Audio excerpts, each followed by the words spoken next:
السلام علیکم. بہجت چیلانی حاضر خدمت. چینل ہے بیونڈ ود بہجت.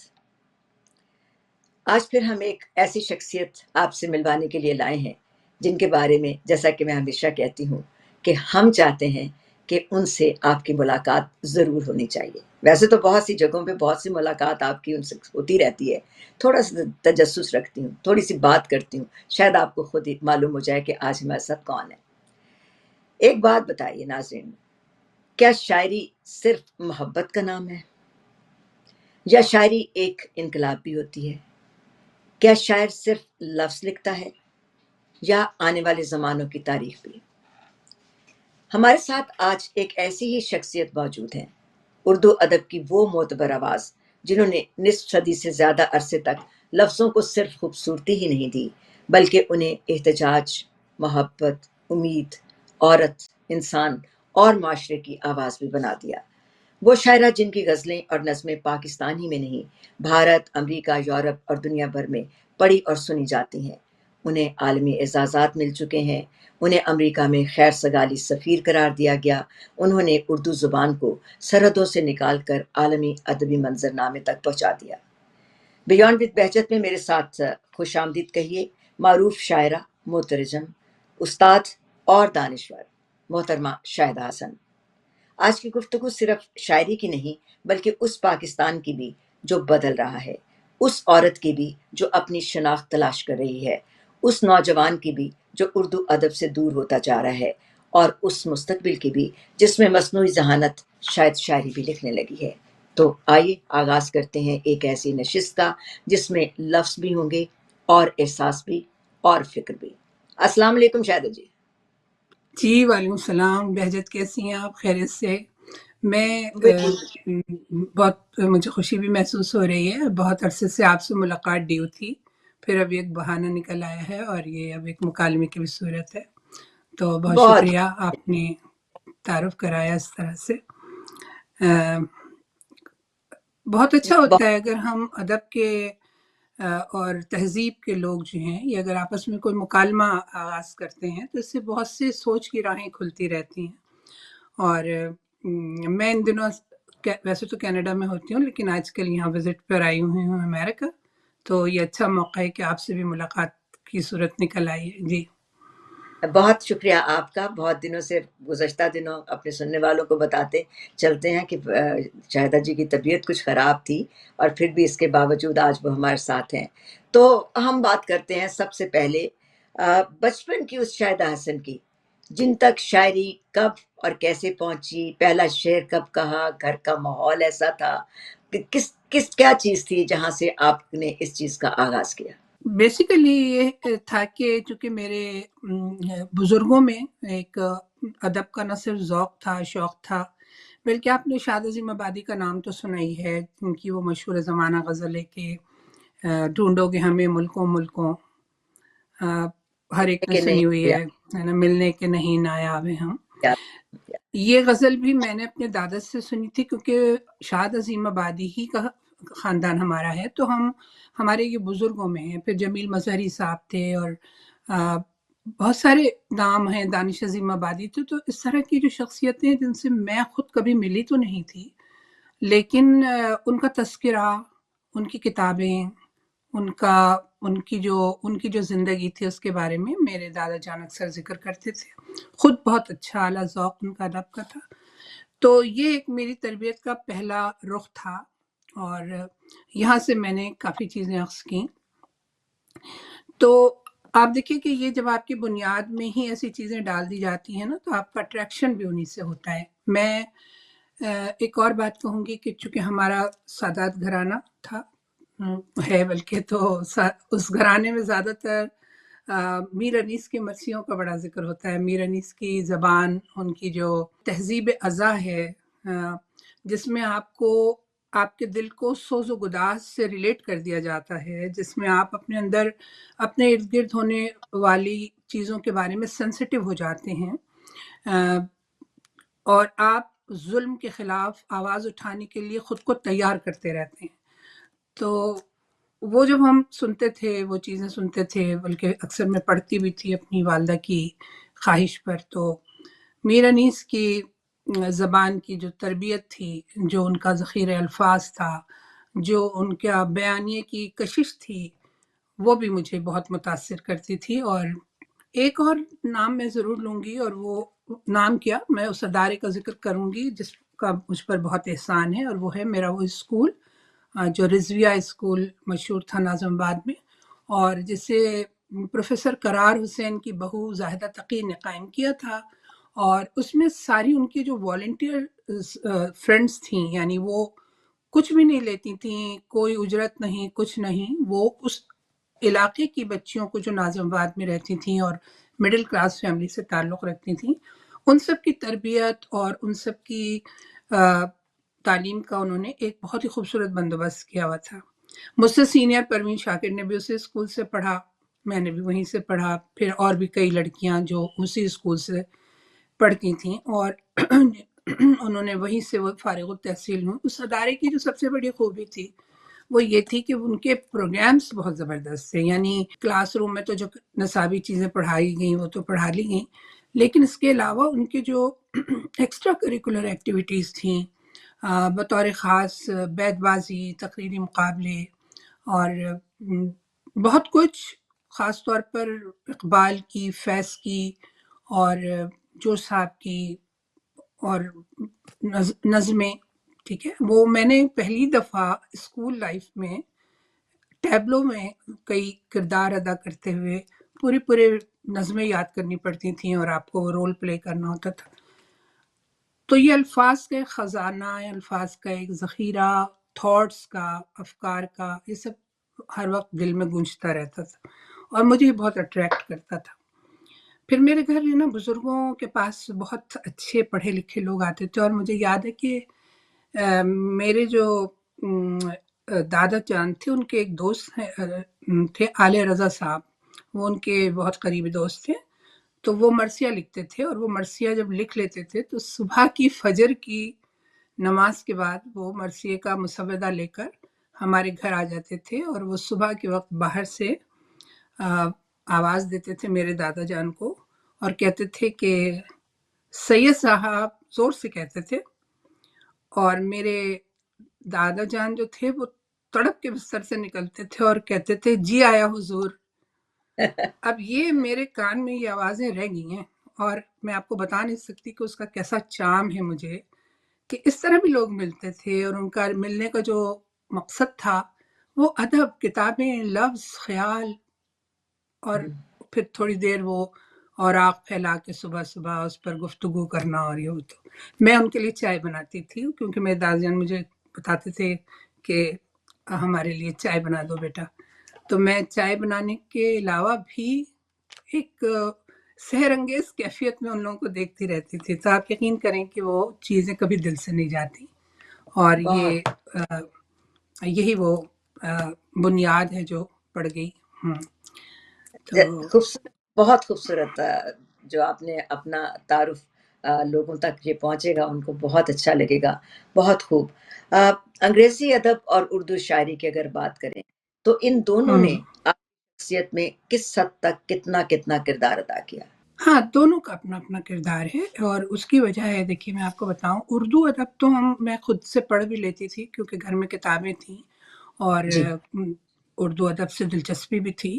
پھر یہ جو ہمارے کالج وغیرہ کے پروگرامز ہوتے تھے، مشاعرے، اور اس زمانے میں جو ہر کالج میں مشاعرے بھی ہوتے تھے، اور ہمیں جو ہے وہ فی البدی لکھنے کو بھی دیا جاتا تھا، اس کی بھی ایک تربیت ہوتی تھی. وہ تو سب اپنی جگہ، لیکن مجھے بار بار احساس ہوتا تھا کہ انگریزی ادب پڑھنے سے نا میرے لیے ایک افق پھیلے گا. مطلب کیونکہ جتنی زبانیں آپ سیکھیں اتنا آپ کے لیے بہتر ہے، کیونکہ آپ زندگی کی تعمیر کے لیے جب آگے بڑھتے ہیں تو آپ کو قدم قدم پر زبانوں کے حوالے سے رکاوٹیں آتی ہیں.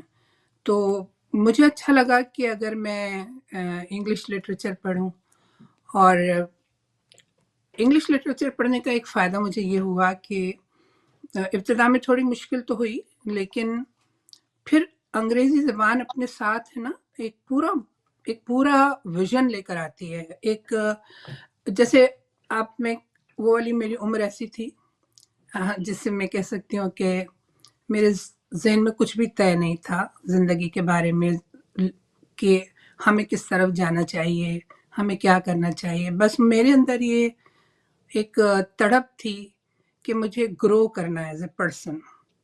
میں نے کبھی بھی کسی کو مرد عورت کی تقسیم کے ساتھ نہیں زیادہ میں دیکھتی. مطلب میں آج بھی سوچتی ہوں کہ ہم خواتین کے حوالے سے یا نسائی ادب کے حوالے سے بات کرتے ہیں تو میں وہاں پر بھی عورت کو ایک انسان کی حیثیت سے انٹرپریٹ کرنا چاہتی ہوں. مطلب الگ سے کوئی خانہ مجھے نہیں بنانا، کیونکہ ہماری سوسائٹی میں اگر غور کیا جائے تو ہم ایک ایسے نظام میں رہتے ہیں جہاں پہ مرد کا بھی استحصال ہوتا ہے اور عورت کا بھی استحصال ہوتا ہے. تو مجھے کبھی یہ نہیں لگا کہ میں صرف ایک عورت بن کے اپنا ریپرزنٹیشن کروں، حالانکہ وہ ایک الگ خانہ ہے میرا. لیکن مجھے لگتا ہے جیسے میں ایک مکمل انسانی وجود ہوں جو اشرف المخلوقات میں سے ایک ہے، اور میرا بھی زندگی پر وہی حق ہے جو مرد کا حق ہے، اور میرا ویژن بھی مجھے اسی طرف لے جاتا ہے. تو مجھے اس سے فرق پڑا کیونکہ انگریزی ادب پڑھنے سے آپ جیسے میری وہ عمر تھی نا کہ میں رومانٹک پوئٹری زیادہ پڑھتی تھی انگریزی میں نا. جیسے آپ نے شیلے کو پڑھا، کیٹس کو پڑھا، ورڈسورتھ کو پڑھا، رائٹ یہ رائٹ. پوری زندگی کی بات کرتے تھے. یہ وہ لوگ تھے جو زندگی سے رومانس کرتے تھے. یہ ان کو زندگی کے بہت سے رخ نظر آتے تھے. ہمارے یہاں چونکہ بہت لمیٹڈ ہو جاتا ہے کہ مطلب عورت ہے تو ایسی شاعری کرے، یہ نہیں لکھ سکتی، وہ نہیں لکھ سکتی. اچھا، اور پھر وہ رومانس کا بھی ایک بہت ہی محدود سا مقصد ہے کہ یہی بس رومانس ہے، مرد اور عورت کی محبت اور یہ اور وہ بھی ہے، اس سے بھی کوئی انکار نہیں کر سکتا. لیکن میں کیٹس کے اوپر کبھی عاشق ہو جاتی تھی، کبھی شیلے کے مصروں پہ عاشق ہو جاتی تھی، کبھی ورڈسورتھ کی جو نیچر کا انٹرپریٹیشن تھا اس کے اوپر. تو میں آپ کو بتاؤں کہ جو نیچر سے اب جو نیچر سے میری اٹریکشن ہوتی ہے وہ اس کی وجہ بنیاد وہیں سے پڑ گئی تھی انگریزی ادب پڑھنے سے. ہمارے ہاں اس تنوع کے ساتھ موضوعات کو نہیں اردو شاعری میں برتا گیا تھا، خاص طور پہ غزل کی شاعری میں، جتنے تنوع مجھ کو انگریزی ادب کی وجہ سے ملا. تو انگریزی ادب میں نے جن کو پڑھا، اردو کی اپنا چارم تھا کیونکہ اس کا فارسی کا بیک گراؤنڈ ہے. تو فارسی سے جو چیزیں آئی تھیں وہ تو مجھے بہت اپیل کرتی تھیں. جی.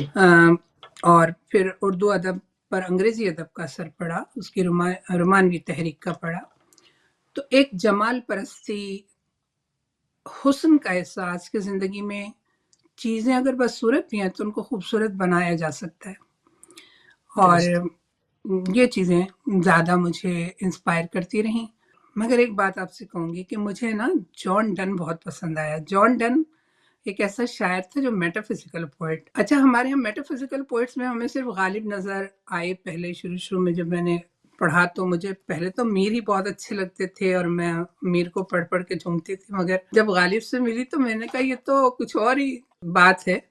تو وہ جو میٹافزیکل ایلیمنٹس ان کے ہیں وہ مجھے جان ڈن کے یہاں زیادہ نظر آئے.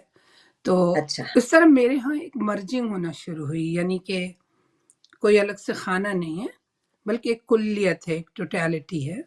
دونوں نے اور مل کر ان دونوں کا امپیکٹ سے بات آپ کی شاعری جو بھی جیسا بھی ہے، میں کوئی شاعری کے بارے میں کوئی دعوے داری نہیں کرتی. صرف اتنی سی بات ہے کہ میں نے وہ سچ لکھا ہے جو میرے حصے میں آیا، میری زندگی اور میرے تجربوں میں آیا. جیسے ایک شعر ہے میرا کہ اپنے دل کی حالت سے بے خبر نہیں ہوں میں، اپنے دل کی حالت سے بے خبر نہیں ہوں میں، آگہی کے شاعری کے پردے میں آگہی کو لکھتی ہوں. تو جو شاعری ہے وہ دراصل وہ ہے جو میں نے زندگی سے اخذ کیا ہے، جو جذب کیا ہے اپنے اندر. یہ کبھی بھی مکمل نہیں ہو سکتی، یہ کبھی بھی حرف آخر نہیں ہو سکتی، صحیح، مگر زندگی کے بہت سے زاویے ہیں، ان کو کیپچر کرنے کی کوشش کی ہے. جی بہت خوب۔ ابھی بات ہو رہی تھی خواتین کے بارے میں، آپ نے جو بات کی، اور بہت مجھے یہ بات ہمیشہ مجھے بھی بہتر لگتی ہے اس بات کی کہ ہم مرد اور عورت کی تقسیم تو ہوتی ہے جیسے ہونا چاہیے، ٹھیک ہے، ہوتی تو ہے، لیکن انسان کے طور پر کم ہوتا ہے کہ عورت کو ایک انسان کے طور پر یا ایک فرد کے طور پر بھی دیکھا جائے۔ آپ نے جی عورت کے مسئلے پر بڑی ہی بے باکی اور خوبصورتی کے ساتھ لکھا ہے، کبھی مخالفت کا سامنا رہا؟ جی ہاں، میں دیکھیے کسی تحریک سے متعلق نہیں ہو کے لکھا، کیونکہ مجھے اول تو اس کا موقع ہی نہیں ملا، اور دوسری جی بات یہ ہے کہ میں ہے نا بہت ہی خلوت پسند خاتون ہوں، مطلب کیونکہ مجھے زندگی کے محاذ پر اپنی ورتھ کو قائم رکھنے کے لیے نا اپنے اوپر فوکس ہونا پڑتا ہے، مطلب میں پناہ بھی اپنے اندر ہی لیتی ہوں۔ تو درست۔ تحریک کا کام، نسائی تحریک وغیرہ جو مغرب سے ہمارے یہاں آتی ہے، وہ اس فارمولے کے تحت نہیں، لیکن جیسے میں نے اپنے گھر کی عورتوں کو دیکھا کہ وہ گرو نہیں کر پاتی ہیں، کیونکہ انہوں کو جیسی وہ پیدا ہوتی ہیں ان کے حصے میں چند کام آ جاتے ہیں، اور اس کے فوراً بعد جو ہے وہ ان کے اوپر ذمہ داریاں پڑ جاتی ہیں، پھر وہ اتنی ہی محدود سے زندگی کے بعد اس دنیا سے رخصت ہو جاتی ہیں۔ زیادہ تر میری فیملی میں ایسی خواتین تھیں، اور کیونکہ مجھ سے پہلے کسی نے میرے خیال ہے یونیورسٹی میں کوئی بھی نہیں گیا تھا، بہت بیسک ایجوکیشن کے بعد سب کی شادیاں کر دی جاتی تھیں، میری بھی شادی ہونے والی تھی۔ تو پروین شاکر نے ویسے مجھے بہت سپورٹ کیا تھا۔ پروین ہماری فیملی فرینڈ بھی تھی اور ہماری دور کی کزن بھی تھی، تو ہماری بڑی دوستی تھی بچپن میں۔ تو ان کی گریونسز میں سنتی رہتی تھی، میرے وہ سنتی رہتی تھی، تو ہم ایک دوسرے کو خاموشی سے سپورٹ کرتے تھے۔ تو وہ مجھے بتا دیتی ہیں دیکھو تمہاری شادی کی باتیں ہو رہی ہیں، تو میں اپنے دادا کے پاس چلی گئی۔ میں نے کہا دیکھیے میں آپ سے ایک ریکویسٹ کروں گی کہ مجھے پڑھنا ہے، مجھے شادی نہیں کرنی، جب کرنی ہوگی تو پھر دیکھی جائے گی، لیکن مجھے پڑھائی کرنی ہے پہلے۔ تو انہوں نے کہا تم پڑھو، تو میں نے کہا لیکن مجھے تو روزانہ یہ خبریں ملتی ہیں۔ انہوں نے کہا نہیں نہیں، میں موجود ہوں، تم پڑھو، لیکن یہ یاد رکھنا بیٹا کہ تم ہے نا ایک سادات گھرانے کی لڑکی ہو، اور تو بہت احتیاط سے رہنا پڑے گا۔ میں نے وعدہ کر لیا، میں نے کہا آپ بالکل بے فکر ہو جائیے، میں یونیورسٹی جاؤں گی اور کوئی بیڈ نیم، کوئی ریومر، کوئی فلاں فلاں کچھ نہیں، ٹھیک ہے، آرام سے پڑھوں گی۔ آرام سے پڑھ لیا، تو اس سے یہ ہوا کہ میرے بعد آنے والی کافی لڑکیوں کا راستہ کھل گیا کہ واہ، تو یہ اصل میں ہم لوگ کی فیملی جو ہوتی ہے نا وہ بہت مشکل سے اس سے تیار ہوتی ہے، کیونکہ ان کو ڈر لگتا ہے سوسائٹی سے، سماج سے، اور وہ سارے نیگیٹو ایلیمنٹس جو ہمارے ہاں موجود ہیں چاروں طرف، اور ہمیشہ سے ہیں اور ہمیشہ رہیں گے مجھے لگتا ہے، کیونکہ ان کی ریزسٹنس جو ہے وہ اتنی اسٹرانگلی ہمارے ہاں موجود نہیں ہے۔ تو اس طرح کم سے کم یہ راستہ کھلا کہ آپ اگر پڑھیں گی تو آپ اپنے کنبے کے لیے زیادہ سے زیادہ بہتر کر سکیں گی۔ تو اس وعدے کے ساتھ میری زندگی تھوڑی مشکل گزری ہے، تو میں گھر سے باہر ذرا کم وقت گزارتی تھی۔ شادی وقت پر جب ہو گئی، بچے ہیں میرے، 3 بیٹے ہیں، تو مجھے ان کو بھی پالنا تھا، مجھے چونکہ میں جاب میں بھی آ گئی تھی، ایجوکیشن میں، تو اسٹوڈنٹس کے ساتھ بھی میری بہت قربتیں رہی ہیں، تو ان کی گائیڈنس، ان کو پڑھانا لکھانا، بس تو اس طرح سے گویا سمجھیے کہ زندگی کا جو کئی مراحل تھے وہ چیلنجز کے ساتھ ہیں، لیکن میں باہر نہیں بہت کم نکلتی ہوں اب بھی۔ مجھے افسوس بھی ہے، میری دوستوں کو شکایت بھی ہوتی ہے، میں اتنا وقت نہیں دے سکتی، میں بیلنس کرنے کی کوشش کرتی ہوں لائف کو، بس دیکھیں کسی حد تک۔ اچھا، یہ ابھی ہم بات کر رہے ہیں عورت کی، اور جس طرح سے آپ نے اس کی یہ بات بھی کی، آپ کے گھر کے علاوہ بہت سارے گھر اسی طرح کے ہیں جن کو یہ سارے چیلنجز درپیش ہیں، اور شاید ان میں ایسا نہ ہوتا ہو کہ آپ کی طرح کوئی فیصلہ کر کے، کوئی وعدہ کر کے آگے بڑھے اور بعد میں آنے والی خواتین کے لیے یا لڑکیوں کے لیے راستے کھلتے چلے جائیں۔ تو یہ ایک ہمارے ساتھ بڑا چیلنج ہے اس معاشرے میں رہتے ہوئے، خاص طور پر پاکستان کے معاشرے میں رہتے ہوئے عورت ہونے کے حوالے سے۔ اب آپ یہ بتائیے، سوال میرا آپ سے یہ ہے، کیا آپ سمجھتی ہیں کہ نسائیت یا فیمنزم آپ کہہ لیجیے، کیا اس کو ہمارے معاشرے میں غلط سمجھا گیا اور غلط نہیں سمجھا نہیں، جاتا آپ ہے تو یقین کیوں؟ کیجئے ہمارے ہاں بہت اویئرنیس آئی ہے اس حوالے سے بہت زیادہ خواتین نے کام کیا ہے، اور جن لوگوں نے مطلب فعال انداز میں کام کیا ہے، مل جل کر کیا ہے، جو اویئرنیس، ورنہ تو ہمارے ہاں اس موضوع پر کوئی بات ہی نہیں ہو سکتی تھی۔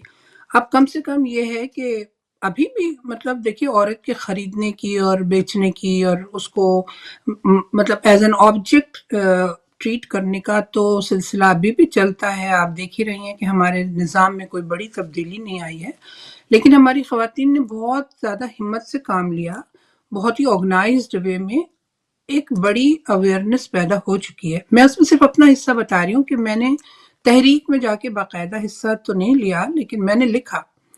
اچھا، لکھنے کا کام اپنی جگہ ہوتا ہے، لیکن خالی لکھنے سے فرق نہیں پڑتا جب تک کہ وہ عوام تک اس کی رسائی نہ ہو، اس کو پہنچایا نہ جائے، ان کو اویئر نہ کیا جائے۔ تو ہمارے یہاں بہت ساری اب ایسی انجمنیں موجود ہیں جنہوں نے ویمنز اسٹڈیز پر بھی کام کیا ہے، اور ویسے جیسے ہمارے یہاں ظاہرہ کشور ناہید کا بنیادی نام آتا ہے، فہمیدہ ریاض ہے، زہرا آپا ہیں، ادا جعفری سب سے پہلے آپ ان کو لیں، میں نے تو ان کی شخصیت کے اوپر ایک نثری مقالہ بھی لکھا ہے۔ انہوں نے کیا کیا مسائل فیس کیے، لیکن وہ اس سے نکل آئیں، یعنی کہ ایک ریزسٹنس اور ایک مزاحمت جو ہے وہ معاشرے میں اب پیدا ہو چکی ہے، اور ہمارے یہاں چونکہ اب خواتین اعلیٰ تعلیم یافتہ بھی ہیں اور اپنے اپنے ٹارگٹس کو اچیو کرنے کے لیے بہت محنت بھی کر رہی ہیں، تو بہت زیادہ فرق پڑا ہے میرے خیال میں۔ اور میں نے صرف آپ کو یہ بتایا کہ میری زندگی چونکہ ایک الگ انداز میں گزری تھی، تو میں نے پریکٹیکلی چاہے نہ لکھا ہو، لیکن میرا جو ٹیلنٹ تھا، یعنی شعر کہنے کا ٹیلنٹ تھا، تو اس شاعری میں میں نے اپنے اظہار کے ذریعے ان چیزوں کو پیش کیا ہے۔ آج کے دور میں آپ کیا سمجھتی ہیں؟ ٹھیک ہے، ہم سمجھتے ہیں بہت ساری تنظیمیں ہیں، بہت ساری تحریکیں چل رہی ہیں، خواتین کے حقوق کی بات ہوتی ہے، خواتین کے ظاہر ہے کہ ان کا مقام دلانے کے لیے بہت کچھ کیا بھی جا رہا ہے۔ بہت سارے موضوعات ہم دیکھتے ہیں پہلے جن پہ ٹیبو سمجھا جاتا تھا، جن پہ بات نہیں ہو سکتی تھی، اب وہ کھلے عام ہوتے بھی ہیں آج بھی۔ لیکن آپ کیا سمجھتے ہیں، کس طرح سے دیکھتی ہیں عورت کی سب سے بڑی جنگ، عورت کا سب سے بڑا چیلنج کیا ہے؟ اس کو کس طرح سے آپ دیکھتی ہیں؟ جی ہاں، یہ ابھی تک ہمارے چیلنجز جو ہیں وہ بہت سنگین ہیں۔ میں خالی میل شوونزم کی بات نہیں کروں گی۔ ہماری سوسائٹی میں تو اب تک میں نے کہا نا کہ عورت کا ہر طرح کا استحصال ہو رہا ہے، اور سب سے پہلے اس کی تعلیم تو بعد کی بات، اس کی صحت تک کا کوئی انتظام نہیں ہے، اور اس کے پاس کوئی اویئرنیس نہیں ہے، اس کو یہ حق ہی نہیں ہے کہ وہ اپنے لیے بولے۔ اور یہ بڑے بڑے پیمانے پر جو کچھ ہو رہا ہے خواتین کے لیے، جو کام ہوتا ہے، اس کا جو فائدہ ہے اور اس کا جو پھل ہے وہ ان تک بہت کم پہنچتا ہے، کیونکہ ہماری سوسائٹی جو ہے نا ایک استحصالی سسٹم میں ہے، اور اس میں جو ڈومینیٹنگ لوگ ہوتے ہیں وہ اتنے پاورفل ہوتے ہیں کہ ان کے ہاں عورت ابھی تک ایک محکوم کی حیثیت سے ہے۔ آپ ان کو چیلنج کرتے ہیں تو سسٹم اور اس میں قوانین کچھ تو انٹروڈیوس ہو چکے ہیں، لیکن ان کے بھی کانسیکوینسز عورتیں فیس کر رہی ہیں۔ تو پاکستان میں بہت سست روی سے یہ سارا سلسلہ چل رہا ہے، اور اس کی بہت سی مثالیں ہیں، اور آپ آئے دن دیکھتی رہتی ہوں گی کہ بہت ہی قیامت خیز قسم کے واقعات ہوتے رہتے ہیں۔ بلکہ میں آپ کو بتاؤں، میں نے کوئی بھی واقعہ ایسا نہیں ہوتا ہے کہ جب وہ ہو تو اس پر ہم میں سے خواتین جو ہے وہ پروٹیسٹ نہ کریں، لیکن آپ کتنا لکھیں گی، کہاں تک لکھیں گی؟ آپ روز کا اخبار دیکھ لیں، آپ روز کی خبریں سن لیں۔ میں پاکستان میں جب تھی، بلکہ میں آپ سے یہ کہوں گی کہ میری شاعری سیلف اس بات کی گواہ ہے، کیونکہ میری شاعری کو آپ دو نظر سے دیکھ سکتی ہیں۔ ایک وہ ہے جو شہر آشوب ہے، میں جس شہر میں رہی، میں نے وہاں تقریباً 36 سال ایجوکیشن میں کام کیا ہے، اور پھر ریٹائر ہوئی، اور پھر ظاہر میرے بچے یہاں پر آ گئے تھے تو میں ریٹائرمنٹ کے بعد ادھر آئی۔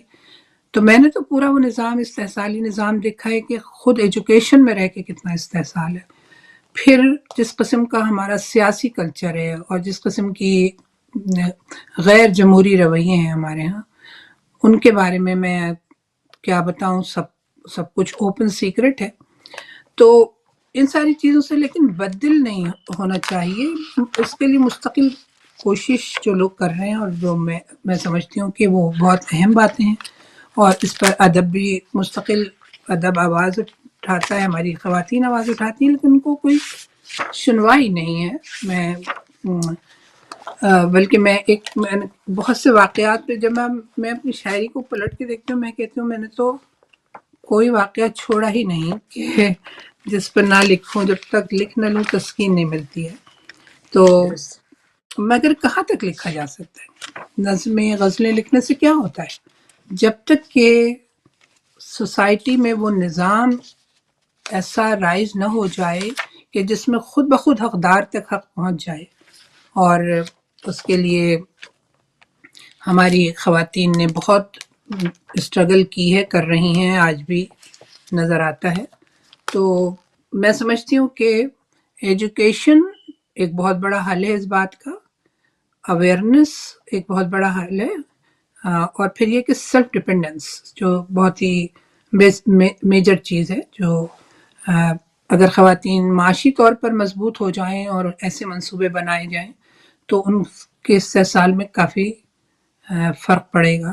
کوئی ایسی نظم، کوئی ایسی غزل جو آپ کے دل کے بہت قریب ہو، کچھ ہمارے ناظرین کو سنائیے بھی، اور تاکہ ہم اس حوالے سے بھی بات کریں. مجھے ایک اور بھی درخواست آپ سے کرنا ہے.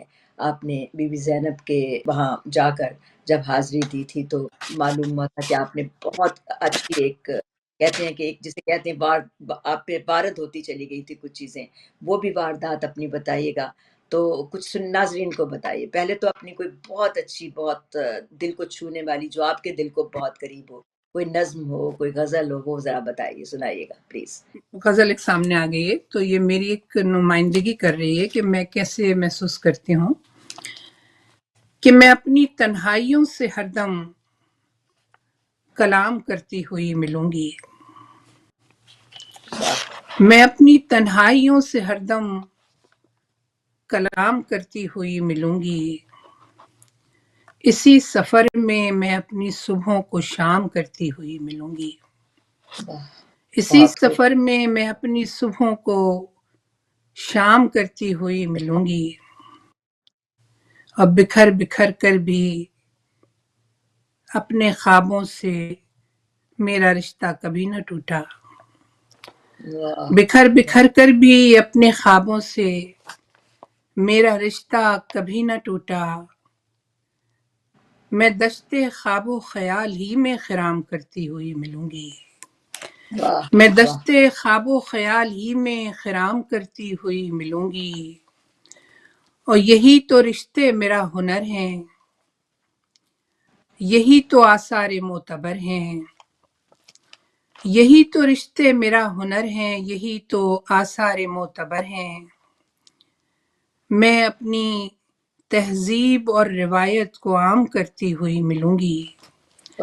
میں اپنی تہذیب اور روایت کو عام کرتی ہوئی ملوں گی. اور کسی نے پوچھا جو مجھ سے میری محبتوں کا جواز کیا ہے، کسی نے پوچھا جو مجھ سے میری محبتوں کا جواز کیا ہے، میں رفتگاں کی روش کو پیہم سلام کرتی ہوئی ملوں گی. میں رفتگاں کی روش کو پیہم سلام کرتی ہوئی ملوں گی. اور جہاں بہت غل ہے ہاؤ ہو ہے، جہاں بہت شور گفتگو ہے، جہاں بہت غل ہے ہاؤ ہو ہے، جہاں بہت شور گفتگو ہے، وہیں کہیں میں بھی لکھنے پڑھنے کا کام کرتی ہوئی ملوں گی. وہیں کہیں میں بھی لکھنے پڑھنے کا کام کرتی ہوئی ملوں گی. اور یہ شاعری ہے میری کہانی، اسی میں پائیں گے وہ نشانی. یہ شاعری ہے میری کہانی، اسی میں پائیں گے وہ نشانی. متائے حرف سخن میں بچوں کے نام کرتی ہوئی ملوں گی. اور بہت سے چہروں، بہت سے لہجوں کے درمیان ہوں، مگر یہ سچ ہے میں داستان حیات تجھ پر تمام کرتی ہوئی ملوں گی. یہ بہت تو یہ غزل اس کیفیت کی ہے کہ جو میری اپنی زندگی کی جو ایک انداز حیات ہے وہ اس میں سارے نظر آئے گا آپ کو. لیکن دیکھیے یہ ایک نظمیں میرے پاس تھی، مجھے دھیان نہیں رہا کہ آپ کے لیے نظمیں نکال لیتی، ہاں مگر جی غزلیں چونکہ میری زیادہ ہیں. ایک میں آپ کو یہ شاید سنانا چاہوں گی، غزل ہے کہ جو ہم نئی زندگی کو جب دیکھتے ہیں تو ہمارے بچوں کے ساتھ جو زمانہ اب ہمارے حصے میں آیا ہے اس میں ایک جی اسپلٹ ہونے والا حال ہو گیا ہے کہ بچوں کا رستہ کچھ اور ہوتا جا رہا ہے اور ہماری ساری محنت ہے نا کسی اور سلسلے میں تھی. تو اب مسئلہ یہ ہے کہ ایک بہت ہی چیلنجنگ دور میں ہم آ گئے ہیں اس وقت. تو ہمیں کوئی ایسی راہ تلاش کرنی ہوگی جو ہم نئی ذہانتوں کو بھی ساتھ لے کر چلیں اور اس سے زندگی کے لیے تعمیری کوئی رشتہ نکالیں. مطلب اس میں کوئی مایوسی کی بات نہیں ہے، ہر زمانہ آگے بڑھنے کے لیے ہوتا ہے، ہمیں رکنا نہیں ہے. مطلب ہم میں سے اکثر لوگوں میں یہ ہوتی ہے کہ ہم اسے ریجیکٹ کریں اور پھر اپنا ایک الگ خانہ. ایسا ہو نہیں سکتا. دیکھیں سائنس اور ٹیکنالوجی نا ہمیں ایک بہت بڑا کینوس دے دیا ہے زندگی کو دیکھنے کے لیے. تو میں سمجھتی ہوں کہ ہمارے بچوں کو سب سے امپورٹنٹ چیز ہے وہ ہے محبت، جو کہ بہت قیمتی چیز ہے. ان کے ساتھ کنیکٹ رہنے کے لیے ہمیں ان کو سہارا بھی دینا ہے، انہیں انکریج بھی کرنا ہے اور اس جدہ میں ان کو سروائیو کرنے کا راستہ بھی دکھانا ہے.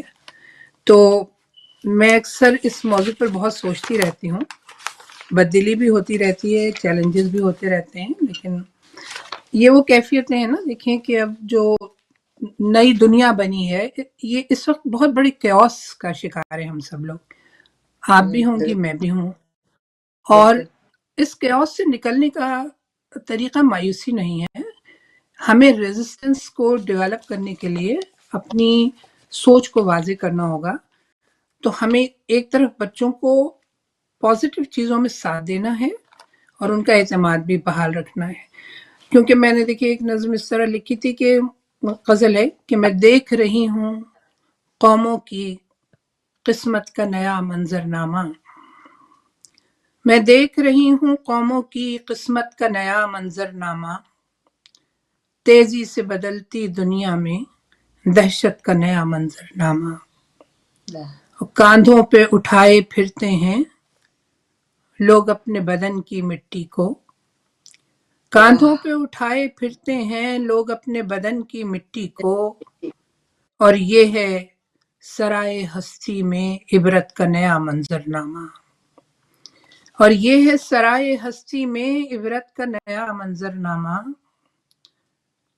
اڑتا ہے غبار تنہائی آبائی گھروں کے آنگن میں، اڑتا ہے غبار تنہائی آبائی گھروں کے آنگن میں، اشکوں سے لکھا ان نسلوں نے ہجرت کا نیا منظرنامہ، واہ واہ اشکوں سے لکھا ان نسلوں نے ہجرت کا نیا منظرنامہ. اور لوگ اپنے گھروں میں بھی اکثر پرچھائی کی صورت جیتے ہیں، لوگ اپنے گھروں میں بھی اکثر پرچھائی کی صورت جیتے ہیں. مت پوچھئے اس تنہائی کی شدت کا نیا منظرنامہ. اور اب کوئی ہنر انعام نہیں، اب کوئی سخن الہام نہیں، اب پیش نظر شاعر کے بھی ہے شہرت کا نیا منظرنامہ. تو دیکھیں بات یہ ہے کہ چیزوں کو زوال آ گیا ہے، ایک زوال آمادہ اور زوال سے درپیش زندگی کا ہمیں سامنا ہے. مگر اس کے لیے آپ دیکھیے کہ نئی سائنس، نئی ٹیکنالوجی نے ہمیں بہت سی نئی صداقتوں کو دیکھنا بھی سکھا دیا ہے. اب ہم چیزوں کو اگر نئے زاویے سے نہیں دیکھیں گے اور انہیں قبول نہیں کریں گے، ان کو ریزسٹ کرنے کے لیے ہم اپنے حصے کا کام نہیں کریں گے، تو ہم دوسری قوموں سے بہت پیچھے رہ جائیں گے. تو بہرحال زمانہ اب وہ آ گیا ہے کہ جو ہم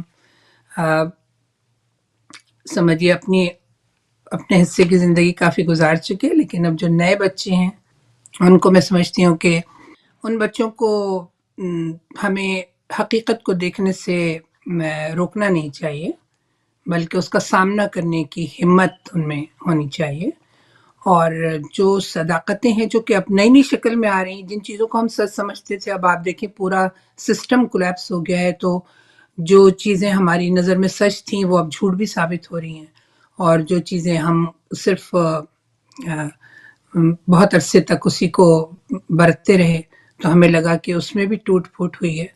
تو مجھ پر ویسے حج کرنے کا جو ہے نا ایک بہت بڑا امپیکٹ ہوا تھا، کیونکہ حج پر جا کے مجھے ایسا لگا جیسے ساری دنیا کنیکٹڈ ہے، کیونکہ وہاں پہ ساری دنیا کے انسان آئے ہوئے ہوتے ہیں۔ تو وہ سارے لوگ جو کہ حج پر مجھے ملے، ان کو دیکھ کر مجھے اندازہ ہوا کہ پوری دنیا سے یہ پوری دنیا جو ہے نا یہ کسی ایک اشارے پہ چل رہی ہے، اور اس اشارے کو سمجھنا، اسے، کیونکہ ہم سب لوگ اسی کی مخلوق ہیں، تو اس اشارے کو سمجھنا، اس کی اسٹریٹجی کو سمجھنا، اس کے انداز تخلیق کو سمجھنا، یہ بہت ہمیں اس سے قریب لے کر آتا ہے۔ تو ایک بہت بڑی ٹرانسفارمیشن میری وہاں پہ ہوئی، اور اس کے بعد سے ظاہر ہے کہ میری زندگی میں نا تھوڑا ایک روحانی چیزوں سے اٹریکشن زیادہ پیدا ہو گئی۔ تو میں سمجھتی ہوں کہ قرآن میں نے کبھی توجہ سے نہیں پڑھا تھا، بہت شرمندہ ہوں میں، لیکن جب میں نے حج کیا تو مجھے قرآن پڑھنے کی توفیق ہوئی، اور قرآن نے مجھے بتایا کہ یہ پورا رستہ جو ہے زندگی کا ہر انسان کے لیے کھلا ہوا ہے، اور اس کا مقصد ہے آپ کی شخصیت کو آپ کے وجود کی بہتر سطح تک پہنچانا۔ تو اب ہر لمحہ جو ہے ہمیں یہ دیکھنا ہے کہ ہم پہلے سے بہتر ہوئے کہ نہیں، اور اس میں اسٹرگل بھی ہے، اس میں چیلنجز بھی ہیں، اس میں علم و آگہی بھی ہے، اس میں مشاہدہ بھی ہے، اور دل کو کھلا رکھنا ہے۔ دل کو کھلا رکھ کے جب سفر کیا جاتا ہے کشادہ دلی کے ساتھ، گرتے پڑتے چاہے آپ چل رہے ہوں، لیکن آپ کو بہت آگے تک جانا ہے، کیونکہ آپ سب سے بڑی اشرف مخلوق ہیں آپ۔ تو یہ ایک بات میرے ذہن میں آئی، اور میں نے سوچا کہ ہم میں سے اکثر لوگ قرآن پڑھتے ہیں ساری زندگی، لیکن ہم شاید اس میں سے وہ باتیں نہیں اخذ کر پاتے جو اصل میں وہاں بتائی جاتی ہیں۔ تو وہ نظم جو ہم کہہ رہے ہیں، یا جو بھی آپ نے ہدیہ عقیدت پیش کیا تھا بی بی زینب کے مزار پر آپ کو نے لکھا، وہ بھی ہمیں ضرور عنایت کیجیے تاکہ ہمارے ناظرین اس کو سن سکیں، اور اگر آپ کے پاس آپ کی کتابیں پڑھی ہیں تو ہمیں وہ بھی دکھا دیجیے تاکہ ہم جی، میں آپ کو اپنی کتابیں دکھا دیتی ہوں۔ یہ میری پہلی ہمارے کتاب تھی جو 1995 میں الحمد پبلیکیشنز نے چھاپی تھی، اور یہ شروع میں جو اشعار میرے پاپولر ہوئے تھے ان میں سے ایک آدھ شعر اس پر لکھا ہوا بھی ہے، اور اس کی تقریب اجرا بھی کافی جگہوں پہ ہوئی، بریڈ فورڈ میں، برمنگھم میں، اور باہر کے ملکوں میں بھی ہوئی، اور لوگوں نے اس کو کافی پسند کیا۔ پھر اس کے بعد یہ دوسری کتاب آصف فروخی صاحب نے چھاپی تھی، یہاں کچھ پھول رکھے ہیں، اور اس پر جو ہے ڈاکٹر جمیل جالبی اور شمس الرحمان فاروقی صاحب نے بھی رائے دی، بہت سارے اور بھی لوگوں نے۔ اور یہ وہ شاعری ہے جو میں پہلی ہجرت کی پہلی قسط سمجھیے، جب میں یہاں آئی تھی امریکہ وغیرہ میں، اور بچوں کے تعلیم کے دوران میں آ کے یہاں ٹھہرتی تھی، اس زمانے کی تنہائی اور آبزرویشنز، تجربات، اسی دوران 9/11 ہو گیا، تو یہ سارا سلسلہ بھی، تو ان سب کی موضوعات سے ریلیٹڈ اس کتاب میں ہے۔ اور اس کے بعد 2002 کے بعد سے میں نے بہت زیادہ لکھا ہے، لیکن اور اس میں سے ایک اہم نظم جو میں نے عراق وار پہ لکھی تھی، اور وہ بہت پسند کی گئی، اس کی وجہ سے مجھے کئی عراق پہ لکھی ہوئی نظموں کے سلسلے میں مجھے یہاں سے، بلکہ جب وہ شائع ہوئیں تو یہاں کی یونیورسٹیز نے میرے اس کو سلیکٹ کیا، اور مجھ کو یونیورسٹی آف آسٹن میں سب سے پہلے اکبر حیدر صاحب نے مدعو کیا اپنے ایک پروگرام میں، اور اس میں میری کتاب پر، میری ہی نظموں کے اوپر جو عراق وار کے حوالے سے لکھی گئی تھیں ان پر ایک سیمینار ہوا، جس کے فرانسس پریشٹ نے بھی اس کو پریزائڈ کیا، اور اچھا ان نظموں پہ بات ہوئی، اور اس کا ٹائٹل تھا زمیں کا نقشہ بدل رہا ہے۔ یہ نظم میں نے اس وقت لکھی تھی، میں نظمیں نہیں لکھتی تھی، مجھے چیلنج بھی کیا تھا فہمیدہ ریاض نے کہ تم غزلیں بہت لکھتی ہو، نظمیں نہیں لکھتی ہو، تو میں نے کہا تھا میرے اندر غنائیت بہت ہے، اور وہ جب تک وہ ٹوٹے گا نہیں نا، فارم ٹوٹے گا نہیں، میں جب تک اندر سے کوئی چیز نہیں آئے گی میں نہیں لکھ سکوں گی۔ تو اتفاق کی بات ہے کہ پھر جب نظمیں لکھی تو اس میں سے یہ نظم سب سے پاورفل تھی، اور اس سے اچھا ریلیٹڈ اور بھی نظمیں تھیں۔ جی، ارشاد تو آپ خیر سنائیں۔ ان چیزوں کو، ہاں، تو میں آپ کو اس نظم کا بھی ذکر کرتی ہوں۔ جی مجھے سعادت نصیب ہوئی تھی بی بی زینب کے روضے پہ جانے کی۔ دیکھیے میرے ذہن میں یہ بات تھی کہ ہمیں کہا جاتا ہے کہ عورت کی آواز کا پردہ ہے، مطلب بہت زیادہ اس بات کو کہا گیا، تو میں نے ان تمام ذہنوں کو مخاطب کرتے ہوئے یہ نظم لکھی ہے، سمجھیے کہ عورت کی جی آواز کا پردہ کیسے ہے، اگر سچ بولنا ہے تو کیا عورت نہ بولے؟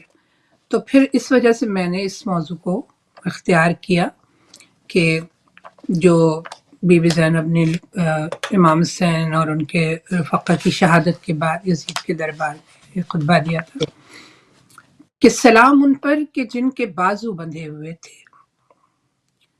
سلام ان پر کہ جن کے بازو بندھے ہوئے تھے، سیاہ زلفوں نے جن کے چہروں پہ کی نقابیں،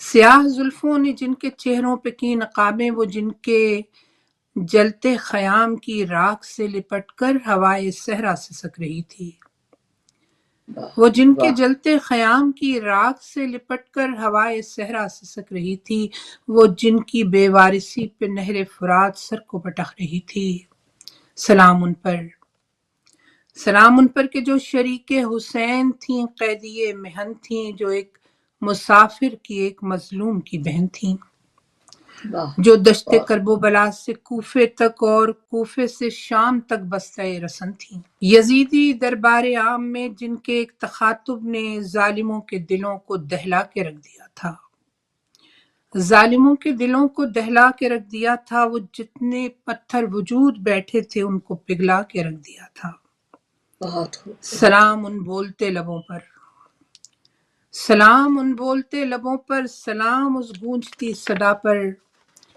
وہ کہہ رہی تھیں تمام تعریف اس بہت مہربان رب کی کہ سب کا پروردگار ہے جو، وہ کہہ رہی تھیں تمام تعریف اس بہت مہربان رب کی کہ سب کا پروردگار ہے جو، تو کیا تجھے اے یزید لاحق خوشگمانی کہ تو نے ہم کو ذلیل و خوار و زبوں کیا ہے، ہمارا پرچم نگوں کیا ہے،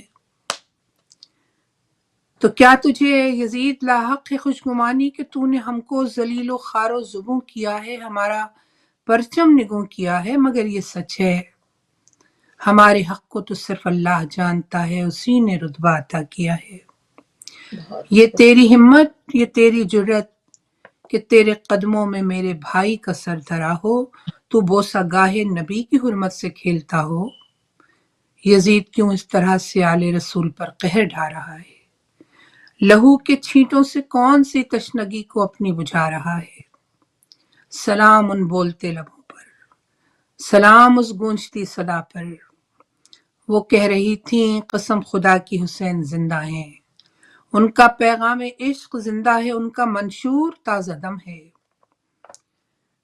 یزید تیرے لیے تو ایک مہلت ستم ہے، کٹے ہوئے آج جن کے سر ہیں انہی کی سرداریاں امر ہیں، سلام ہے میری شاہزادی کہ عالم بے بسی میں کیسے غضب کی تقریر کر رہی تھی، شکنجے ظلم میں تھی لیکن دلوں کو تسخیر کر رہی تھی، زمانہ ساکت تھا، وقت خاموش و باادب تھا، سبھی کے ہونٹوں پہ چپ کی مہریں لگی ہوئی تھیں، علی کی بیٹی صداقتوں میں کمال کی منزل تحیر کو چھو رہی تھیں، وہ شہر کوفہ کے بے ضمیروں سے کہہ رہی تھیں یہ تخت و اطلس، یہ تخت و اطلس، یہ شان و شوکت، یہ زر کی دنیا، یہ بے یقینی کا سارا سودا، یہ تم نے سودا برا کیا ہے، حسین ہی کے لیے ابد ہے، حسین ہی کے لیے بقا ہے۔ سلام میرا قبول ہو میری شاہزادی، کہ آپ باد حسین ام المصائب و ابتلا رہی ہیں، مگر تدبر میں اور صبر و رضا میں سب سے سوا رہی ہیں۔ میں اپنی آواز کے سفر میں، سخن کی دنیا میں آپ کی نسبتوں کا فیضان چاہتی ہوں، میں جھوٹ میں اور سچ میں پہچان چاہتی ہوں۔ سلام میرا کہ آپ نے مجھ کو زندگی بھر کمال ہمت سے دکھ اٹھانا سکھا دیا ہے، صداقتوں کو زباں پہ لانا سکھا دیا ہے، حسینیت کا دیا جلانا سکھا دیا ہے۔ سلام ان پر کہ جن کے بازو بندھے ہوئے تھے۔ بہت تو بہت یہ ایک بہت ٹریبیوٹ تھا، کیونکہ ہر زمانے میں خیر و شر کا مجادلہ ہوتا رہا ہے، اور کبھی کبھی خیر کو پہچاننا بھی بعض دفعہ مشکل ہو جاتا ہے، مگر بہرحال خیر ہی کی طرف رہنا چاہیے، اور خیر ہی کے بغیر کوئی انسانی معاشرہ جو ہے، چاہے وہ کوئی سا بھی معاشرہ ہو، لیکن بہرحال کسی بھی سماج، کسی بھی معاشرے کی ساری بقا جو ہے وہ خیر کی پروموشن میں، پازیٹیو کی پروموشن میں ہوتی ہے، اور ظلم اور جبر اور ان چیزوں میں نہیں۔ تو میں سمجھتی ہوں کہ یہ ایک بڑا ایک پیغام بھی ہے، لیکن اس طرح کی چیزیں میں نے بہت نہیں لکھی ہیں۔ یہ اتفاق سے ہمارے ہاں چونکہ پی ٹی وی وغیرہ پر جب محفل مسالمہ ہوتی تھی تو ہمیں ٹریبیوٹ پیش کرنا جب تھا، تو میں نے اس صورت میں یہ چیزیں پڑھی ہیں۔ لیکن ایک سوال یہاں پہ میرا آ گیا، اس سے پہلے کہ میں آپ سے گزارش کروں کہ عراق والی نظم بھی ہمیں ضرور سنائیے گا، کہ یہاں پر امریکہ میں مجھے بھی رہتے ہوئے مقیم کافی عرصہ گزر گیا، کینیڈا میں مجھے رہنے کا اتفاق ہوا، لیکن یہاں پر جو مشاعرے ہوتے ہیں عام طور پر ان میں آپ کی شمولیت ذرا کم ہی رہی ہے۔ اس کی کوئی خاص وجہ مجھے نظر آتی ہے، جو آپ نے کہا کہ آپ بہت زیادہ باہر نہیں نکلتی، تو شاید ایک وجہ یہ بھی ہو، لیکن پھر بھی آپ خود سے بتائیے تو زیادہ بہتر بات ہو۔ ہاں، بہجت بات یہ ہے کہ مشاعرے اب زیادہ تر ہے نا تفریحی انداز میں ہوتے ہیں، اور ان کا مقصد انٹرٹینمنٹ بھی بہت زیادہ ہوتا ہے، اور یہ جو جس قسم کی چیزیں میں لکھتی ہوں نا، یہ عام طور پر مشاعرے کا سامع جو ہے وہ آپ سے کوئی فوری کوئی رد عمل، فوری کوئی چٹپٹا سا شعر، کوئی خواتین کے حوالے سے تو اور بھی زیادہ اس سلسلے میں، تو میں چونکہ ان چیزوں سے پہلے بھی نہیں تھی میں ان چیزوں میں، اور میرے نزدیک شاعری ایک بہت سنجیدہ عمل ہے، تخلیقی کام، اور اب تو بہت عرصے سے میں مشاعرے وغیرہ میں بہت شروع میں گئی تھی، ظاہر کراچی کی زندگی ہی اور تھی نا، دیکھیں ساری ہماری جو ہماری گرومنگ ہوئی ہے ریڈیو سے، ٹی وی سے، میں نے ریڈیو پر بہت پارٹیسپیٹ کیا، پھر وہاں سے پی ٹی وی پر گئی، پھر ہر پروگرام میں مہمان بلائی گئی، پی ٹی وی کے مشاعروں میں شریک رہی، نظامتیں کی، پھر امیر امام صاحب کے زمانے میں نے ایک خوبصورت پروگرام گیت نگر کے نام سے کیا تھا، جس میں ہم نے آرزو لکھنوی سے لے کر آج تک کے شعراء کی شاعری کے اوپر گفتگو اور پھر میوزک کے ذریعے سے پیش کیا۔ اب ان سب چیزوں سے میں گزر چکی ہوں، اور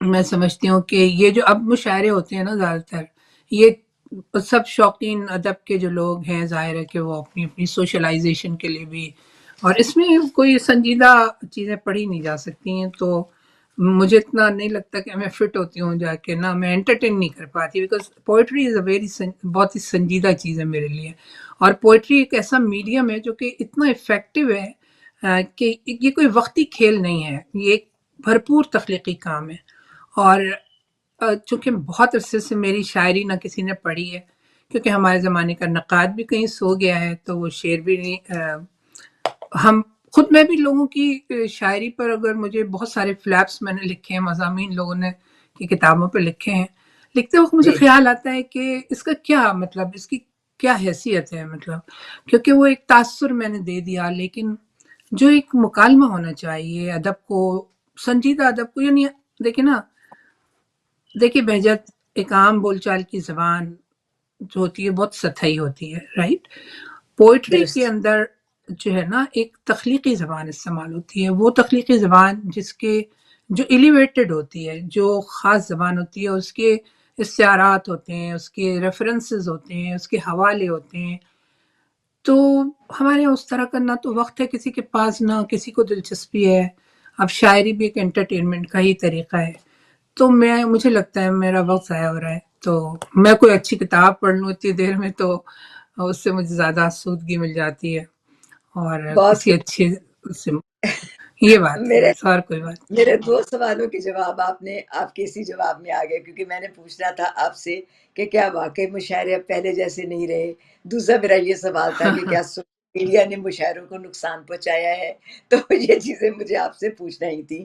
تو خیر آپ کے اس جواب میں بہت ساری بات آ گئی. اچھا، اس سے پہلے کہ اگلا سوال میں آپ سے کروں، تو اب مجھے یہ بتائیے کہ امریکہ میں یہ جو خیر سگالی سفیر بننے کا آپ کا تجربہ کیسا رہا؟ ہاں، یہ ہوا یہ تھا کہ ہماری جو جیسے میں امریکہ میں مجھے ہیوسٹن میں جشن شہادت حسن بھی کیا گیا. ایک ہماری ایک ایسوسیشن تھی، ان لوگوں نے علی سردار جعفری ایوارڈ بھی دیا. پرویز جعفری صاحب نے علی گڑھ الومنائی ایسوسیشن کے زیر اہتمام وہ پروگرام وغیرہ کرتے رہے. اور پھر میں کئی دفعہ یہاں پر مشاعروں میں بلائی گئی تھی. اب کافی دن ہو گئے اس بات کو. تو مجھے یاد ہے کہ میں ایک پروگرام میں جب آئی ہوئی تھی تو یہ اس میں تقریباً پاکستان سے خواتین میں مجھ کو مدعو کیا گیا تھا. اچھا. تو اس پروگرام میں ظاہر ہے کہ بہت سارے ہمارے پوئٹس بھی تھے، میرا خیال ہے عطاء اللہ قاسمی وغیرہ بھی آئے تھے، اور بھی کئی لوگ تھے. تو جب ہم اس مشاعرے کے بعد وہ ہوئے، تو چونکہ خواتین میں ہی ایک تھی، تو انہوں نے مجھ کو آفر کی تھی یہاں پر ایک یو ایس آئی اے کی طرف سے ایک پروگرام تھا، جو کہ اس میں میرا خیال ہے بعد میں عشرت آفرین نے بھی ان کو بھی مدعو کیا گیا تھا. لیکن یہ کافی دن بہت پرانی بات ہو گئی اب. تو میں ایجوکیشن ڈپارٹمنٹ میں تھی، تو انہوں نے مجھے سب سے پہلے آسٹن یونیورسٹی، اس کے بعد پینسلوینیا یونیورسٹی، اور ان کی ساؤتھ ایشین اسٹڈیز ڈپارٹمنٹ ان کے ہیں، اور جس میں جی. یہ اپنی جو سیکنڈ لینگویجز کے اسٹوڈنٹس ہیں ان سے ان کا ایک پروگرام تھا، جس میں یہ لوگ جو لیونگ پوئٹس ہیں ان کو یہ مدعو کرتے ہیں. یعنی کہ وہ خواتین جو لیونگ ہیں اور ابھی لکھ رہی ہیں. تو اس میں انڈیا سے گگن گل ایک صاحبہ تھیں جو کہ سنسکرت کی شاعرہ تھیں، اور مجھ کو اچھا. پاکستان سے مدعو کیا گیا تھا. تو اس موقع پر مجھے یہ جب میں ہیوسٹن پہنچی، ہیوسٹن اور بھی کئی جگہ پر ہماری جو سلیکٹڈ پوئمس تھیں اس کے اوپر ورک شاپ کروائی گئی. ٹھیک ہے، ہم اس میں ٹھیک ہے ہماری کافی ساری چیزیں تھیں جو سلیکٹ کی گئی تھیں، وہ گگن گل کی بھی اور میری بھی. تو اس موقع پہ یہ ہوا تھا کہ جو اسٹوڈنٹس تھے ان کی ساؤتھ ایشین اسٹڈیز ڈپارٹمنٹ کے کافی ساری تعداد میں وہ آئے، جو کہ اردو بھی سیکھتے تھے، انگریزی بھی، اور سنسکرت اور ڈفرینٹ زبانیں. ٹھیک ہے، ان اسٹوڈنٹس کے ساتھ ہماری ڈائریکٹ کانورزیشن رہی، اور اسی موقع پر جو ہے وہ انہوں نے دیکھ کر کہ ہم خواتین کے ایشوز پر بھی لکھتے ہیں، اور بلکہ انہوں نے میری ایک نظم کے اوپر مجھ سے سوال کیا تھا اور اس کو اچھا. منتخب بھی کیا تھا. میں آپ کو میرے یہ دوسرے مجموعے میں ہے، اس میں سے انہوں نے کئی چیزیں سلیکٹ کی تھی. تو ایک نظم اچھا. تھی جب یہ عراق وار ہوئی تھی، سوری افغانستان پر جنگ ہوئی تھی، تو انہوں نے جی. جس میری نعت کو سلیکٹ کیا تھا نا، تو جی. اس پر گفتگو ہوئی تھی. تو اس پر سوال جب آیا تو میں آپ کو دکھاتی ہوں کہ یہاں دیکھیے ایک نعتیہ نظم ہے جو میرے دوسرے شعری مجموعے سے میں آپ کو سنا رہی ہوں. جی. تو ارشاد.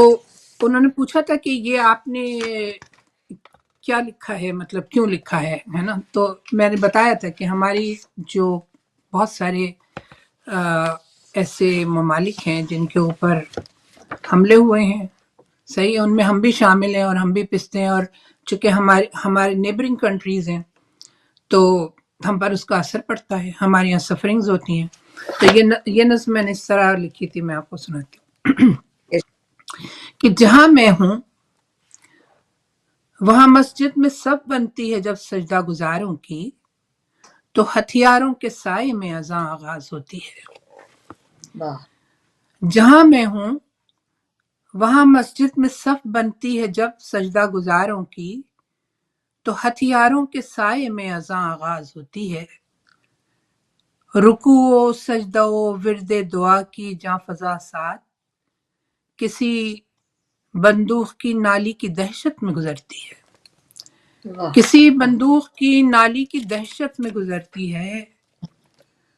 منقش ممبروں، خوش رنگ محرابوں پہ بہتے خون کی کاریگری بڑھنے لگی ہے، اور ہمارے گھر کی دیواریں ہمارے مرقدوں کی خاک کے ہم رنگ ہوتی جا رہی ہیں۔ بہت خوب بہتے خون کی کاریگری بڑھنے لگی ہے، اور ہمارے گھر کی دیواریں ہمارے مرقدوں کی خاک کے ہم رنگ ہوتی جا رہی ہیں۔ ساری امیدیں بس اب تو دل کی تاریکی میں کھوئی جا رہی ہیں۔ میرے آقا بہت نامطمئن دن ہیں، بہت نامطمئن راتیں۔ اے میرے آقا بہت نامطمئن دن ہیں، بہت نامطمئن راتیں، ہمارے وہم کے سارے دریچوں پر ہلاکت کے مناظر ثبت ہیں، ایک حشر برپا ہے۔ ہلاکت کے مناظر ثبت ہیں، ایک حشر برپا ہے، جدھر بھی دیکھتی ہوں وحشتیں ہیں، اور سروں پر خوف کی چادر تنی ہے۔ یہ زمانہ اپنے استبداد کی پھیلی ہوئی پرچھائیوں میں بٹ گیا ہے، خیر کے سب راستوں سے ہٹ گیا ہے، روح سے ہر جسم جیسے کٹ گیا ہے، سوچ کی راہیں الجھتی جا رہی ہیں، ساری تدبیریں ہی گمراہی کی جانب ہیں، نگاہیں تھک گئی ہیں، اور یہاں ہر سو شکاری جال پھیلے ہیں۔ شکاری جال پھیلے ہیں، بکثرت حملہ آور ہیں کہ جن کی دشمنی تلوار کی صورت برہنہ ہے۔ ہمارے مشترک دشمن کی سازش ہے کہ اب جتنی کمانیں اور ترکشوں ہمارے ہاتھ میں، ان سب کے رخ خود ہوں ہمارے جسم کی جانب۔ ہمیں پامال کرنے کی تمنا کرنے والے اب ہماری ہی صفوں سے اپنے حامی چن رہے ہیں، اور ہمارے گرد کوئی جال جیسے بن رہے ہیں۔ اے میرے آقا، میرے رحمت للعالمین، یہ بستیاں جو آپ ہی کے نام لیواؤں کی ہیں، افلاس کی سرحد پہ بیٹھی رو رہی ہیں۔ اے میرے آقا، میرے رحمت للعالمین، یہ بستیاں جو آپ ہی کے نام لیواؤں کی ہیں، افلاس کی سرحد پہ بیٹھی رو رہی ہیں، اپنی جانیں کھو رہی ہیں۔ آپ سے بس التجا یہ ہے، آپ سے بس التجا یہ ہے، ہمارے جہل کو ایک بار پھر اقرا کے حرف اولی کی روشنی دے دیں۔ ہمارے جہل کو ایک بار پھر اقرا کے حرف اولی کی روشنی دے دیں، ہمیں ان موت کے لمحوں میں پھر سے زندگی دے دیں، ہمیں ان موت کے لمحوں میں پھر سے زندگی دے دیں۔ جہاں میں ہوں وہاں مسجد میں صف بنتی ہے جب سجدہ گزاروں کی، تو ہتھیاروں کے سائے میں اذاں آغاز ہوتی ہے۔ تو ایسی بہت ساری نظمیں اس مزاج کی لکھی ایک زمانے میں، کیونکہ بہت سے 9/11 کے واقعات، بلکہ میں خود امریکہ میں تھی جب 9/11 ہوا، لیکن آپ دیکھیں گے کہ 9/11 کے دو امپیکٹ مجھ پر پڑے۔ ایک تو چونکہ میں یہاں تھی تو 9/11 میں بچوں کے ساتھ یہاں ٹھہری ہوئی تھی، تو میرے ہسبینڈ پاکستان میں تھے، میں بچوں کے ایجوکیشن کی وجہ سے جب سمر ہوتی تھی تو ان کے ساتھ آ کے رہتی تھی یہاں پہ۔ تو اچانک ایک دن صبح کو پتہ چلا کہ ایک واقعہ ہو گیا، میرا بچہ اسکول سے آیا اور پریشان ہو گیا کہ یہ کیا ہو گیا۔ اچھا، اچانک پورا شہر میں سناٹا بھر گیا، اور میں اس وقت ایکرن کلیولینڈ میں تھی، ٹھیک ہے، وہاں پہ میرے بچے پڑھ رہے تھے۔ تو آپ دیکھیں ایک بات بڑی حیرانی کی تھی، اور وہ یہ تھی کہ میرے بچے چونکہ وہیں سے نکل کے اسکول جاتے تھے آتے تھے، تو لوگوں کو ان کی عادت اتوار کا اور ان کی چیزوں کا پتہ تھا، تو وہ بڑے نائسلی ملتے تھے ہم لوگوں سے، سب سے۔ ان کو پتہ بھی تھا کہ ایک خاتون ہے پاکستانی یا انڈین جو بھی ہیں وہ یہاں رہتی ہیں اپنے بچوں کے ساتھ. اس کے بعد یہ واقعہ تو ہو گیا، لیکن بچوں پر بھی اس کا اثر تھا، مجھ پر بھی تھا، اور میں بہت اپسیٹ تھی ان دنوں میں. تو رات کو میں نے جب یہ سب دیکھا کہ اب معلوم نہیں یہ کس رخ پہ جائے گا اور مجھے کیا ڈیسیشن لینا ہوگا، تو جب میں صبح سو کے اٹھی تو میرے گھر کے دروازے کے باہر بہت سارے پھولوں کے گلدستے رکھے ہوئے تھے، ارے واہ. اور اور اس پر لکھا ہوا تھا کہ ڈونٹ وری، ہے نا، پتہ نہیں اور بھی کچھ لکھا تھا. اور مطلب انہوں نے صرف اس لیے کہ ان کو یہ لگا کہ یہ گوروں کی بستی ہے یا جو بھی ہے، سبھی ملے جلے تھے لیکن زیادہ تر گورے لوگ تھے وہاں، تو انہوں نے میری شاید دہشت کو یا اس کو پریشانی کو کم کرنے کے لیے باہر پھول رکھ دیے تھے. تو یہ جو میری کتاب کا ٹائٹل ہے نا، یہ دیکھیں آپ، اچھا، یہ اس کا ٹائٹل ہی یہی ہے کہ یہاں کچھ پھول رکھے. یہاں کچھ پھول تو رکھے. بیوٹیفل. یہاں کچھ پھول رکھے ہیں، اس میں بلکہ ایک میں آپ کو نظم شاید اس میں شاید اسی موضوع پر بھی ہو، لیکن جی. کچھ چیزیں اس طرح کی بھی لکھی تھی میں نے. دیکھیے شاید یہ میں نے 11 ستمبر کے حوالے سے بھی ایک چھوٹی چند اشعار لکھے تھے، وہ سنا دیتے ہیں آپ کو کہ جی ارشاد. ہلاکت کی گھڑی سے ڈر رہی ہے. یہ اسی وقت برجستہ کچھ چند چیزیں لکھی تھیں تو وہ اس کتاب میں ہیں کہ ہلاکت کی گھڑی سے ڈر رہی ہے، یہ دنیا آدمی سے ڈر رہی ہے. واہ. ہلاکت کی گھڑی سے ڈر رہی ہے، یہ دنیا آدمی سے ڈر رہی ہے. عجب ایک سانحہ گزرا کہ خلقت، عجب ایک سانحہ گزرا کہ خلقت، ابھی تک زندگی سے ڈر رہی ہے، واہ. ابھی تک زندگی سے ڈر رہی ہے. سکون آثار کل تک تھی جو بستی، سکون آثار کل تک تھی جو بستی، دلوں کی برہمی سے ڈر رہی ہے، واہ. دلوں کی برہمی سے ڈر رہی ہے. کوئی بیگانگی دیکھی ہے ایسی، کوئی بیگانگی دیکھی ہے ایسی، نظر اب ہر کسی سے ڈر رہی ہے، واہ. واہ. نظر اب نظر. ہر کسی سے ڈر رہی ہے. کسی افتاد غم پر دل کی وحشت، کسی اگلی خوشی سے ڈر رہی ہے. واہ. حقیقت اور بیاں میں ربط کم ہے، حقیقت اور بیاں میں ربط کم ہے، زباں شاید کسی سے ڈر رہی ہے. تو یعنی واہ. ایک زمانہ آتا ہے جب آپ کو ایسا کہ آپ شاعر ہیں، آپ کو کچھ کہنا ہے لیکن آپ کچھ کہہ نہیں پاتے کہ آپ کون سا لفظ کس اس میں ہے.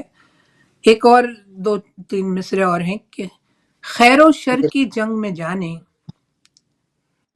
خیر کا چہرہ کتنا زخمی، واہ. شر کی واہ. آنکھیں کتنی نم ہیں. خیر و شر کی جنگ میں جانے، خیر کا چہرہ کتنا زخمی، شر کی آنکھیں کتنی نم ہیں. نم آنکھوں کا مذہب کیا ہے، زخمی دل کا مسلک کیا ہے. مسجد اور کلیسا کا رخ کس جانب ہے، اشکوں آہوں اور دکھوں کی فصل اگاتے ہاتھوں میں ہیں. کون سی الہامی آیات، کون سی الہامی آیات، کون سے پیغمبر نے کی تھی، کون سے پیغمبر نے کی نفرت کی بات.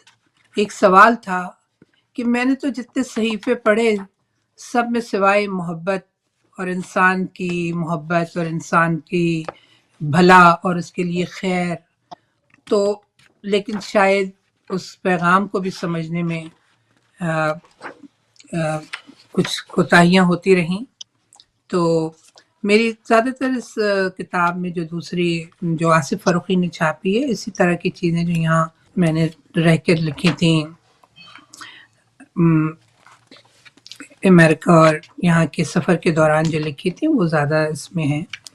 تو اچھا. آپ دیکھیں لکھا میں نے ہے اسی طرح جو بھی موضوع آتا رہا، پاکستانی کی زندگی بھی لکھی ہے اور دنیا میں جو کچھ دیکھا اس سے بھی. تو لیکن یہ اس میں مشاعرے کی شاعری ذرا کم ہے. بہت جی خوب. ابھی بھی روزانہ لکھتی ہیں کیا؟ میں ہر وقت کچھ لکھتی ہوں. لکھتی ہیں؟ مجھے ایکچولی اچھا. دیکھیں میرا لکھنے کا پروسیس یہ ہے کہ میں کبھی تیار ہو کے بیٹھ کے اور نہیں لکھتی، بلکہ میں ہر وقت قلم کاغذ تیار رکھتی ہوں، کیونکہ کوئی خیال کسی بھی وقت، کیونکہ ویسے دیکھیے تخلیقیت جو ہوتی ہے نا وہ اپنا سفر آزادانہ کرتی ہے، کب اور کہاں کس بالکل. وقت کون سا خیال. اور اچھا. اگر آپ نے اسے نہیں لکھا تو پھر وہ ذہن سے محو ہو جاتا ہے. تو بالکل. میرے بارے میں یہی مشہور ہے کہ میں ہر وقت لکھتی ہوں. بچے پوچھتے ہیں آپ ہر وقت کیا لکھتی ہیں؟ تو یہ بھی اچھا. ایک کوئی مسئلہ شاعر ہوتا ہے کہ ہر ایک کو. کوئی شاعر ایسے ہیں جن کو آپ بار بار پڑھتی ہوں یا زیادہ پڑھتی ہوں؟ چلے میں آپ کو ہے نا کراچی میں اپنی گزری ہوئی جو شامیں ہیں جی. ان کی، وہ میرا ینگ ایج میں یہ لکھی ہوئی ہیں، پرانی چیزیں ہیں. اس میں سے کچھ اچھا. سنا دیتی ہوں. جی ضرور. اس میں آپ کو تھوڑا سا نظر آئے گا کہ جو سافٹ ایموشنز اور کراچی کا جو ماحول اور کراچی کی جو دنیا تھی. جی ارشاد. کراچی میں گزری شاموں کے نام ایک غزل ہے کہ مجھے شام بہت آپ کو بھی کرتی ہوگی، آپ کراچی سے اگر آپ کا تعلق رہا ہے نا تو آپ جانتی ہیں کہ کراچی کی شامیں خاص ہوتی ہیں. بس تو ان میں بڑی کیفیتیں ہوتی ہیں، ان کو لکھنا چاہا تھا. سب یہ بہت پرانی چیزیں ہیں، لیکن کہ جانے کس سمت اڑاتی ہے ہوا آخر شام، جانے کس واہ. سمت اڑاتی ہے ہوا آخر شام، آخر. مجھ کو ملتا ہی نہیں میرا پتہ آخر شام، واہ واہ. جانے کس سمت اڑاتی ہے ہوا آخر شام، مجھ کو ملتا ہی نہیں میرا پتہ آخر شام، اور کوئی تنہائی کہ پھل پھول رہی تھی مجھ میں، واہ کوئی واہ واہ. تنہائی کہ پھل پھول رہی تھی مجھ میں،